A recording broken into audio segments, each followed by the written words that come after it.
हाय बाप, हाय बाप, आई दादा बुझाता कि सुखू बाबा के भूतवा फेर धोल हलस। अरे तू घबरा मत, हम डमरू सोखा के कोई कल बनी आवते हुई हैं। डमरू सोखा के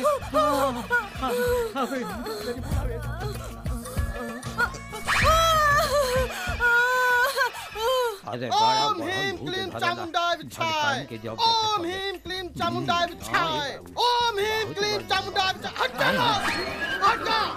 ओम ह्रीं क्लीं चामुंडाय विच्छाय। हे सोखा भाई, हमरा मेहरारू के बचा ले दादा, हमरा मेहरारू के बचा ले। चिंता मत करा गजोधर, सुक्कू बाबा के आत्मा के हम ही बोतल में भर के 100 साल के लिए दफना दे हम। ए सोखा भाई बड़ा छटपटा तरी है दादा।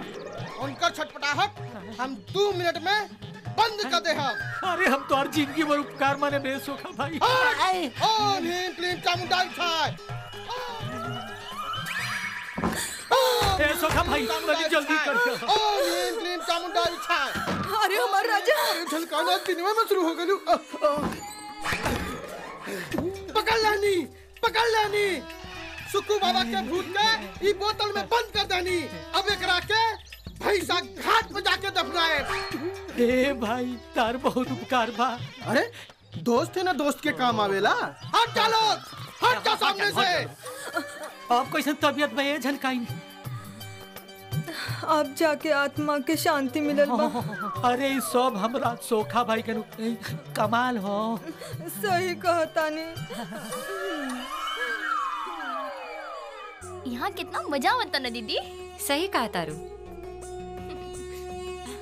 बाकी दीदी राजेश जीजा के ब्याह में तो अभी बहुत टाइम बाकी बा, और यहाँ अपन केहू सखी सहेली ना है। गुंजन, गांव में टाइम नहीं के पास होत। किताब ले आयल होती तो कम से कम पढ़वे करती। हाँ दीदी, राजा भैया चला इनका लगे किताबों की। राजा भैया भैया ला सरो सैया छोड़ के भैया बन गेला, अब बनवावा राखी। कहाँ भेल भैया?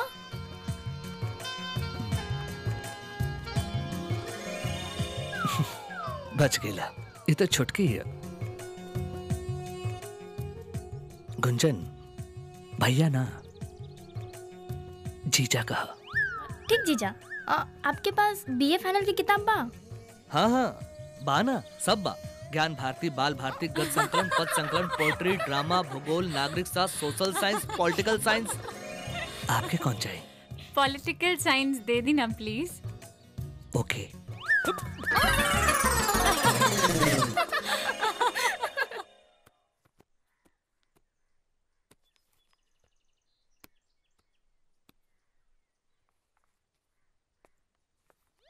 का हो भैया, ये राजधानी एक्सप्रेस कहाँ जा रहल बा? सिग्नल तोड़ के जाता नहीं टेबल पर पढ़े। तो ठीक बा, हमू चलता नहीं। ते क्या करबे हो जा? काहे हम ना जा सकेला का ट्यूबवेल पे? जा सकेले लेकिन अभी नहीं, हमरा पढ़ाई में डिस्टर्ब हुई। हट। मामला कुछ गंभीर बा।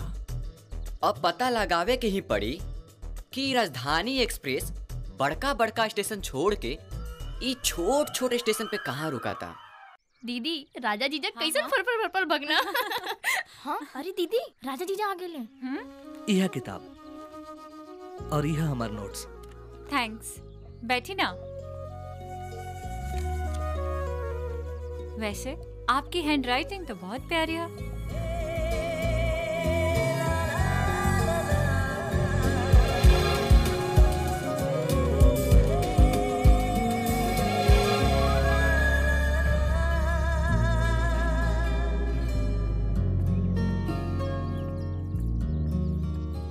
अरे राजा का हाल चाल बा? दीदी पढ़े खातिर किताब न रहला तो राजा से ले लेनी हा। अरे लेकिन ब्याह के भीड़ में तो के कहाँ मौका मिली पढ़े लिखे के? मिल जाए दीदी। अच्छा ठीक बा, तोहार मन कहता ना पढ़े लिखे के तो तू पढ़ ल। ठीक बा? हाँ। अच्छा रानी तू राजा से बात कर, हम चाय पानी की व्यवस्था करत हई। हम चलता नहीं। अरे रुका ना, बाद में आई। इस राजा बिना हवा के मतीन आवाला और चल जाला। एक हरे कहाँ जाता रे? ट्यूबवेल पे। का? हाँ, तू किताब बड़की के देवे गई रहला ना, तो हम छोटकी के देवे जाता नहीं। ये सभी माटा के झोंझे बड़ सकारे।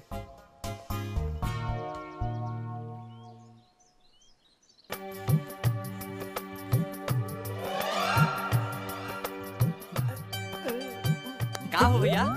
यहाँ का हो रहल बा? कुछ ना।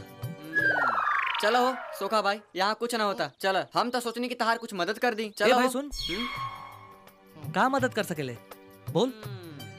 पहले ई बतावा कि रानी की देख के तहरा दिल में कुछ घंटी बाजल की ना? बाज गेल।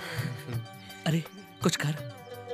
हम ना, ई तो सोखा भाई बताई है। सोखा? हाँ। ए चाचा कुछ करा। चाचा प्यार में आदमी बदलेला, बाकी इतना बदल जाला ये आज पता चल रहल बा। ए चाचा करा ना। ठीक बा बेटा, अब तो कुछ करना ही पड़ेगा। ये गजोधर भैया। हाँ का हो? अरे गांव के कुल लड़का पढ़ाई लिखाई छोड़ के ससुरे लफंडस हो गइल बाड़े। खाली एको गो लड़का बा, राजा, जौन पूरा गांव के नाम रोशन करी। राजा, बस राजा। हाँ ये मालिक ठीक कहता, जैसन ओकर नाम बा राजा वैसने ओकर स्वभाव बा बीजे हो गई। ए मालिक, ए गजोदर भैया, राजा एक दिन आईपीएस अधिकारी बनी है। आईपीएस जौन पूरा गांव के नाम रोशन करी है। हाँ अच्छा का भले तो नहीं के आज सवेरे सवेरे राजा का बाजा का बजाओ तारा लोग। दाढ़ी बनाओ। ना मालिक, हमने जुग जमाना देख के कहा था नहीं। राजा कलयुग के श्रवण कुमार हमें श्रवण कुमार। हाँ, और उनका जोड़ी ये गांव में कौन लड़का नहीं खे। भाई ठीक कहता रे, बीजे हो गई। तो दाढ़ी बनाओ, बीजे बाद में हुई। काहे राजा भैया काहे उदास बाड़ो? टका करी ना चाहिए। तो लोग कोनो काम के आदमी नहीं खा। दीपुआ हमार सेटिंग करते करते आपन सेटिंग में लाग गई। सोखा सोखाई के पीछे परेशान। आएगो तोहार मेहरारू बिया, पूरा गांव के भरमावले बिया। ओकरा रोज कुछ ना कुछ धैले ही रहता। हमार का होई? हमार मामला तो 1 इंच नहीं बढ़त। बढ़ी ए राजा भैया, तारा खातिर सोखा भाई से कही के कुछ ना कुछ जरूर जंतर मंतर। तू ससुरा के नाम मत ले, 1 नंबर के छिनरा हो। तनी बचिए के रही हो, ना तो मेहरारू से हाथ धो देबो। ए राजा भैया, हमरा सोखा भाई के बारे में कुछ मत कहो। बहुत भले आदमी होवन, उ तो हमार भगवान हुवन भगवान। उनका बारे में शौक कइल महापाप हो। अच्छा तो दरवाजा बंद करके केहू भूत झारेला। खैर तो हार मर्जी, हम तो कह देनी, तनी बचिए के रही हो। एक गजोदर रानी आवतिया, तू कतो छुप जो, हम पेड़ पे चढ़ जाता नहीं। हम जाता नहीं।